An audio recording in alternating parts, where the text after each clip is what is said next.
It began before dawn, early Sunday morning. Yes, get me Gulfport, the civil defense.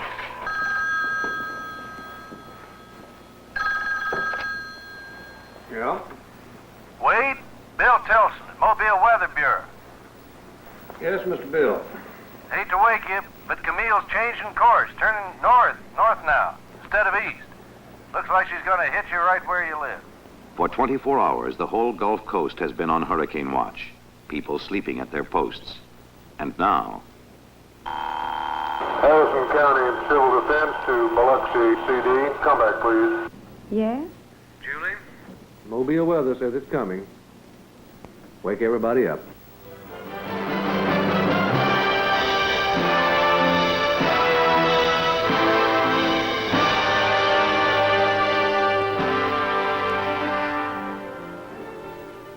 For 3 days now, a new hurricane's been running loose along the southern coast. A lady called Camille, supposedly headed toward the Florida Panhandle, but, like any lady, perfectly capable of changing her mind. The 7 a.m. bulletin from the Weather Bureau. Camille, a small but extremely dangerous storm, is now shifting westward, moving toward the Mississippi coast. Small craft should seek safe harbor. In Gulfport and Biloxi, the emergency operating centers already have been put on full alert by Wade and Julia Geis, a husband and wife team, both local civil defense directors. Wade for Harrison County, which covers most of the Mississippi coastline, and Julie for Biloxi, its largest city. The hurricane flags go up, the warnings go out.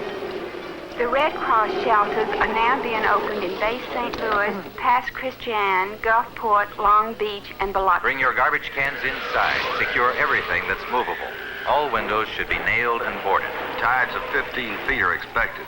All residents of the low-lying areas are advised to evacuate by noon today to Hattiesburg or Jackson. Transportation will be provided and shelter. Please bring all the things you'll actually need in shelter. Most people take the advice to get out, and cars start streaming north.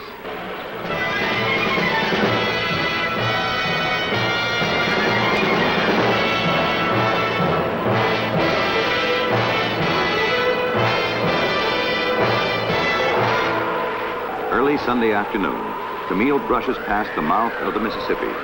At first, she only blows a few shingles off the roofs. Then she begins ravaging the whole Louisiana Delta.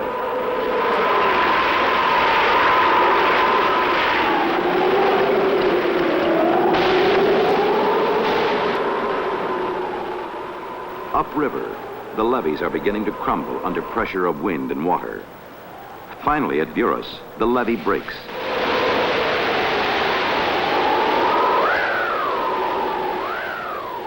Time to get out.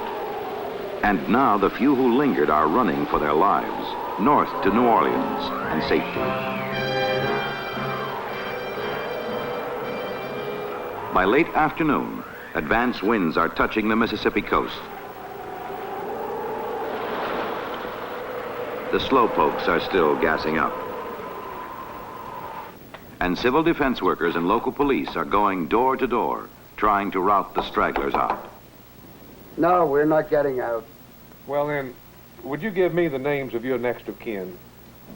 Say, you're serious about this, aren't you? Mister, I've never been more serious in my life. Martha, let's pack up. But we'll get up on the 3rd floor. The water won't get that high. But if the 1st and 2nd floor go, the 3rd floor is coming down. Excuse me. Hiya, pal. Come in. Welcome to the hurricane party. 100,000 people have listened and left. Left behind, the young who think nothing can ever hurt them. The unbelievers who plan to ride it out. The sightseers. The thrill seekers. The stubborn. It's now 6:30 p.m. Sunday in Biloxi, Mississippi, and the hurricane is really beginning to be felt here. As you can see, the palm trees are blowing, the rain is beginning to increase, and the sea is beginning to churn in the Gulf. It promises to be a long, long night in Biloxi. CD office to Rescue White.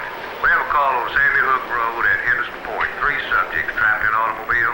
In Gulfport and Biloxi, half a dozen trained volunteer rescue teams in heavy-duty trucks and ducks are answering the first calls for help. We need an ambulance at the Nickel School Shelter to pick up an expectant mother. Take her to the hospital. By 8 o'clock, power lines are falling, starting fires, and winds are whipping them out of control. Even in New Orleans, on the outer edge of the storm, Camille's beginning to cause problems. Along the industrial canal, another levee breaks, begins flooding part of the city.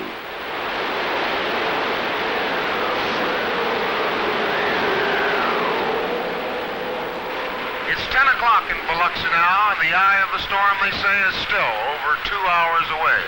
But the wind is so strong one can hardly stand up in it.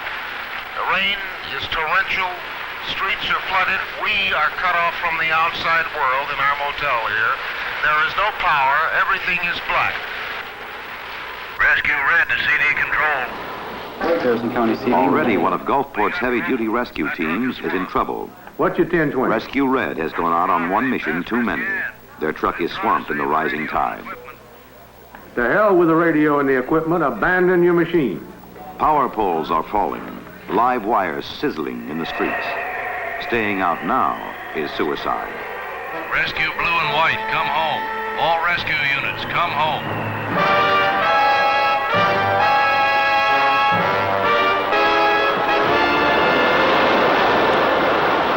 At 11 o'clock, a huge tidal surge rises in front of the storm, 20 to 30 feet high. It sweeps inland with irresistible force, smashing boats, collapsing buildings, wrecking everything in its path. At midnight, the eye of the hurricane crosses east of Bay St. Louis, and winds of 200 miles an hour complete the destruction. Outside, in the wind and water, people are dying. But now, there's nothing anyone can do.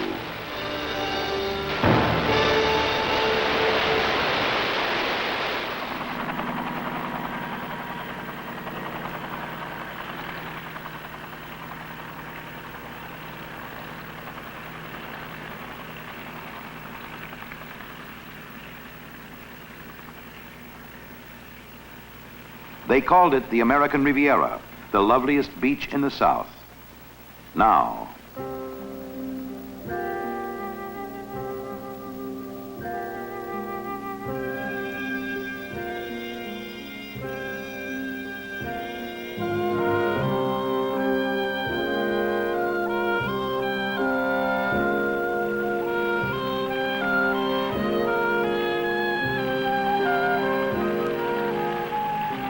hurricane winds seldom top 120 miles an hour. Camille's have reached 200, tornado intensity.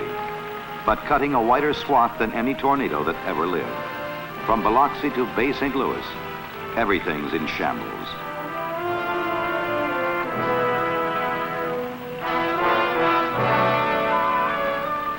Down the Delta, it's not much better. In Buras, where the levee broke, there were 6,000 homes. Now, only 6 are fit to live in.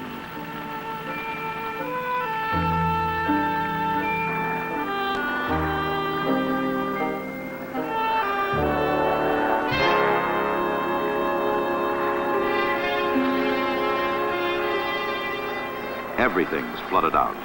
Even the graveyards are 6 feet under.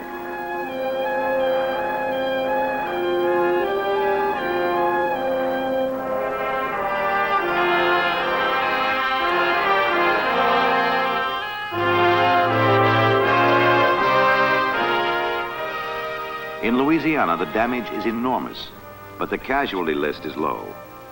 Mississippi's losing on every count. Survivors are stumbling out of the shelters, still dazed by what they've been through, and at seeing how little is left. It's bound to be in here somewhere because all these are the houses that came from in this vicinity. They're all right in here in this neighborhood, but mine was right on the corner, not on even fit. Yonder!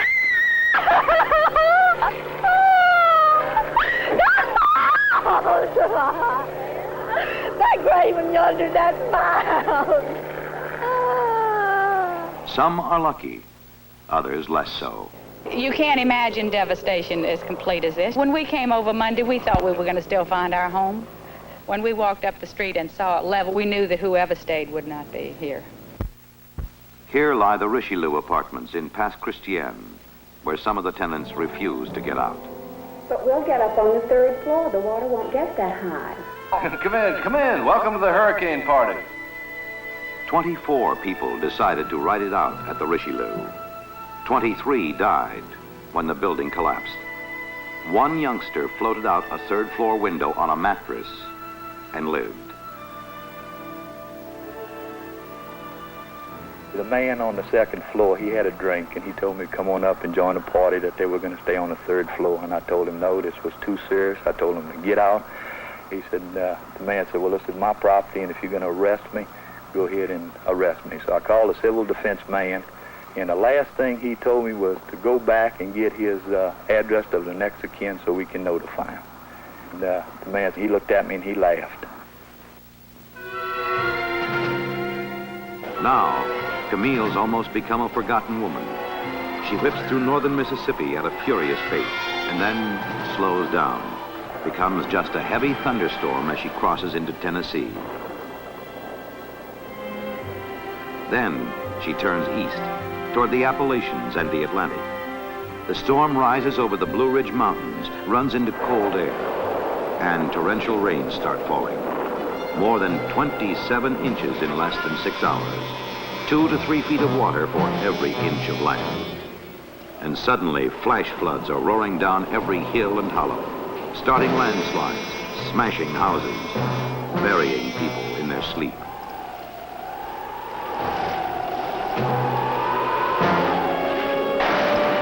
In the morning, every river in central and western Virginia is in full flood. The Ty, the Buffalo, Rockfish, Greenbrier, the Big and Little Kanawhas. Waynesboro is under 8 feet of water. Glasgow and Scottsville, 14. In Richmond, Governor Godwin put state civil defense in charge of all rescue and relief operations, backs them up with all the state's resources, beginning with the National Guard.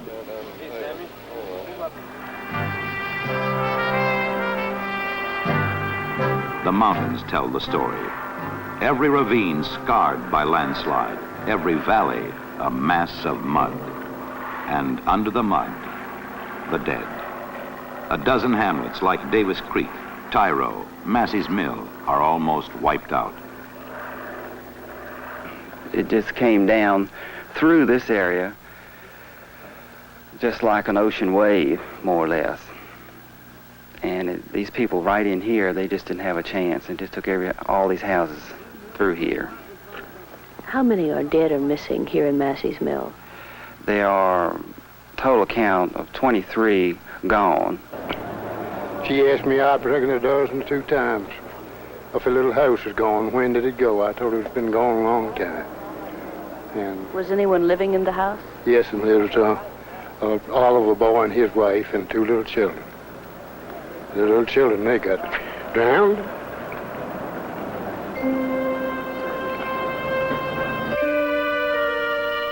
Bridges are out, highways buried. In many places, there's no way in except by helicopter. At first, everyone's going in circles. Then quickly it straightens out, and help begins pouring in.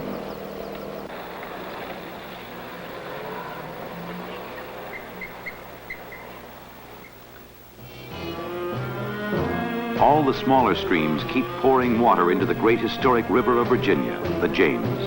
And from Lynchburg to Richmond, the cities downstream are in the deepest danger they've known in a century.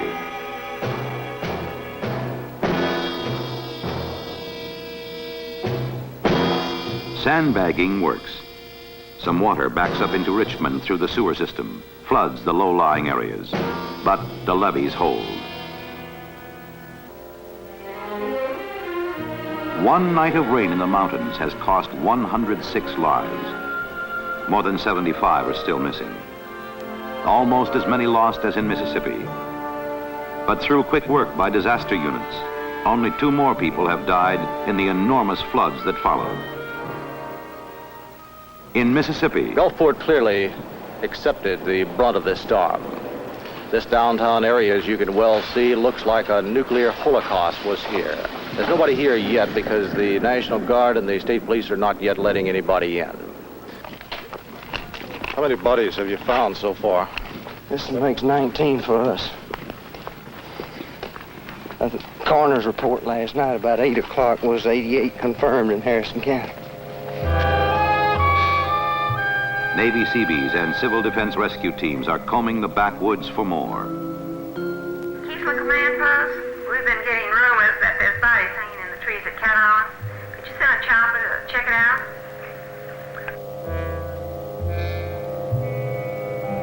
out? Up and down the beach, Coast Guard planes and choppers are searching the waters offshore for bodies.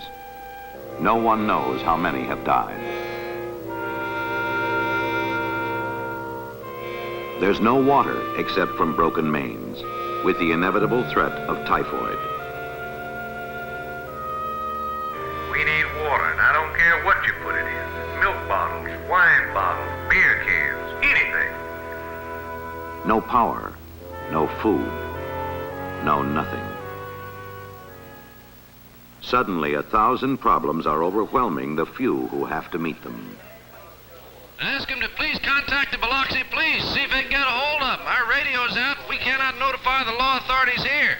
Governor's Mansion to Harrison Civil Defense. Did Henry Carroll tell you about this man in Connecticut who's sending some water purifiers down? All righty, I got a message for Colonel Dent, State Civil Defense Director. Wade, do you have a 30K 3-phase generator uncommitted? 10-4, Skipper. We're uncrating one now. Hey, look, I can't find your truck here, buddy. Oh, I don't need it. I got one. Oh, you lucky dog. Okay, if you can use them, we can get 2 units coming in from Pennsylvania with heavy-duty rescue trucks, generator, high-intensity lights, and 25 to 30-man crew. Yes, we need rescue units, but trained, self-contained rescue units. We can't feed them, we can't sleep them, and tell them to bring their own water. 10-4. Help's a-comin'.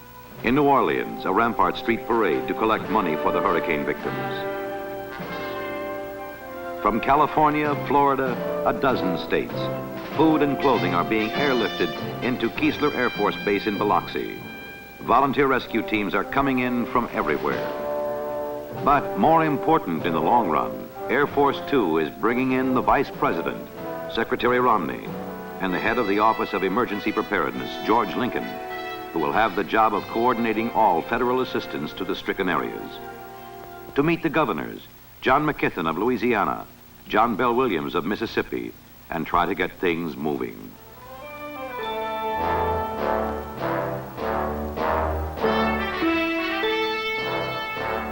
House trailers for the homeless, food for the hungry, medical supplies, emergency generators from civil defense, 1,000 other things. From Washington, John E. Davis, National Director of Civil Defense, comes in to confer with Governor Williams and local CD officials.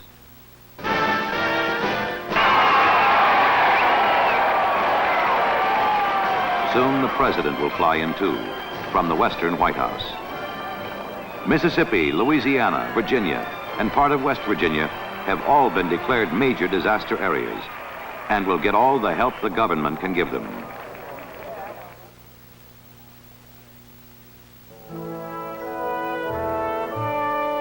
In the Delta country, they're still flooded out.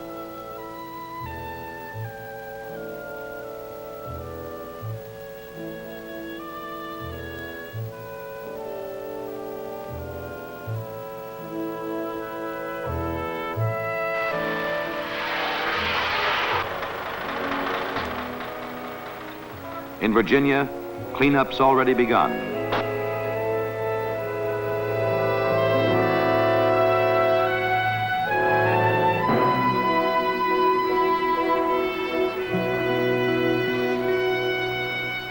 Oh, well, I'm not really down, I don't think. Just a little wet, covered with mud. But I hope everybody in town sort of takes it on the chin and starts all over again. It's going to be tough. I don't know whether everybody can afford it or not, but I'm going to give it a whirl. What are you going to do for money? Who needs money? Just a lot of hope, right? Well, yeah, and a lot of credit, I hope. Everyone seems to be in high spirits. Why is that? I don't know. Mississippi is still in the worst shape of all, but food and clothing are pouring in, being distributed by Red Cross and Salvation Army.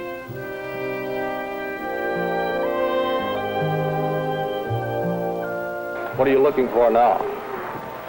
I'm trying to find me some britches, but I don't know where to start looking. You ever think you'd be out here looking for clothes in a gymnasium? No, sir. I never thought I'd ever do it. So you lost your shirt. What now? I don't know, start over again. I got the clothes I got on and $22 in my pocket. And if I'd have had a choice, I'd have picked some better clothes. Thousands are homeless, have to be evacuated north to Hattiesburg or Jackson.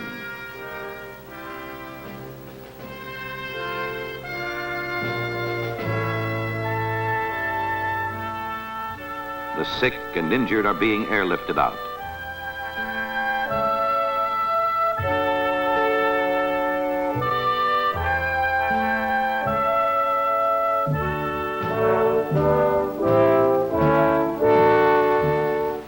No one knows yet how many have died, or why they ignored the warnings and stayed behind. Mister, I don't know why they stayed, but I know why I left. I kept this thing 200 miles behind me, and I'll do it again. I won't ever stay and wait to see what's going to happen.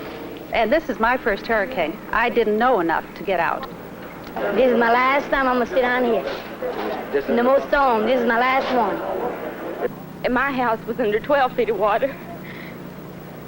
And I've seen about all my family has had destruction of their homes. And I hope I never see nothing like this again. I'm mighty young, but it takes this hard blow. Can you understand why anybody would stay here? Does that make sense to you? No, not certainly not now. I look at all this, I kind of wish I'd stuck around and gone with the house. I wouldn't have any problem. Others mean to hang on. And did you weather the storm in your house? Yeah, we'll never do it again, I'll tell you that. What happened when the roof came off?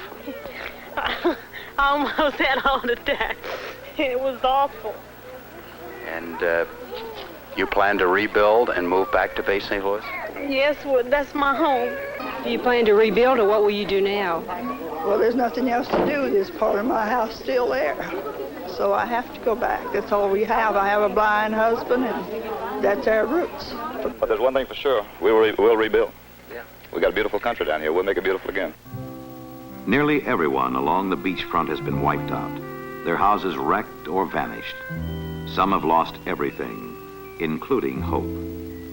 But surprisingly, on every third or fourth lot along the beach, American flags are being planted, flying defiantly. Maybe to tell the world, we aren't down yet. Now people are beginning to pick up the pieces. What are you looking for down there? Money and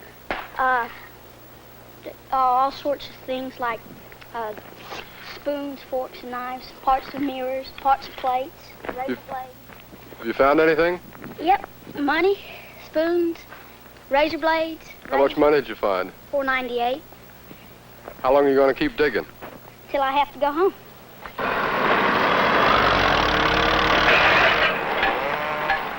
The monstrous job of cleanup's begun, and more than 8,000 military men, Army, Seabees, National Guard, Corps of Engineers, airmen from Keesler Field, are pitching in to help out.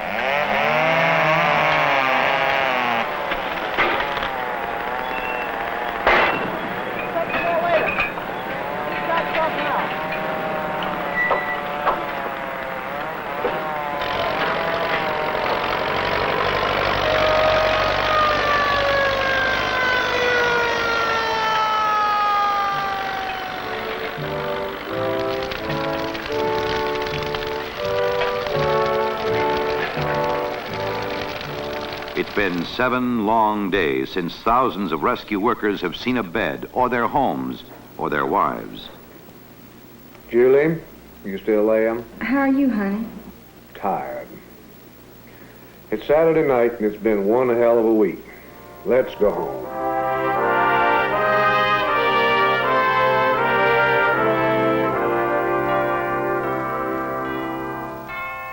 Sunday. 1 week since Camille swept over the Gulf Coast and then went on to die somewhere out in the Atlantic. And the survivors are gathering in the ruins of their churches. We come to mourn those we have lost and to give thanks, we who are left, for whatever we do have left. For many, what's left is little indeed. Rebuilding is bound to take years, and for some, it seems an almost impossible task. I don't know if it'd ever be built back. So I think it'll just be like a dream to us. It'll never be the same. But others know better. We'll rebuild, just build a little stronger. We got a beautiful country down here. We'll make it beautiful again.